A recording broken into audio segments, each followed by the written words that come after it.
Ang susunod na programa ay rated G. Junior. Ito ay pwede sa lahat ng manonood. Ang susunod na programa ay rated G. Ito ay pwede sa lahat ng manonood.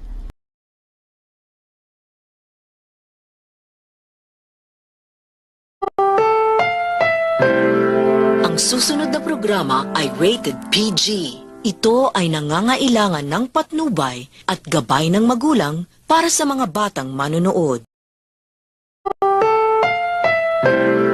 Ang susunod na programa ay rated PG. 9. Ito ay nangangailangan ng patnubay at gabay ng magulang So 9 years old.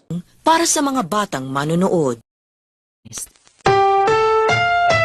Ang susunod na programa ay rated SPG. Ito ay nangangailangan ng striktong patnubay at gabay ng magulang dahil sa mga sensitibong tema at eksena na hindi angkop sa mga bata.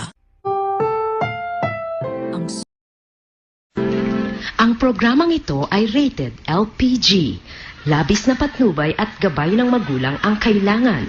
Maaaring makapaminsala pag napabayaan habang nagluluto ng sinigang, adobo, batchoy, okoy, ginataan. Ilayo sa mga bata na hindi mapaglaro. Ang susunod na programa ay rated SPG. Ito ay nangangailangan ng labis striktong patnubay at gabay ng magulang dahil sa mga sensitibong tema at eksena na hindi angkop sa mga bata. Ang susunod na programa ay rated 12. Ito ay nangangailangan ng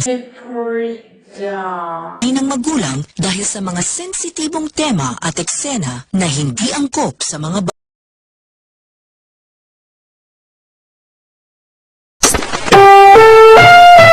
Ang susunod na programa ay rated SPG. Ito ay nangangailangan ng striktong patnubay at gabay ng magulang dahil sa mga sensitibong tema at eksena na hindi angkop sa mga bata.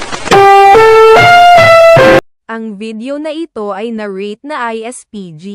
Maaaring naglalaman ito ng sex, karahasan, malakas na wika at iba pa. Ang gore na hindi para sa mga kabataan sa ilalim ng 18 ay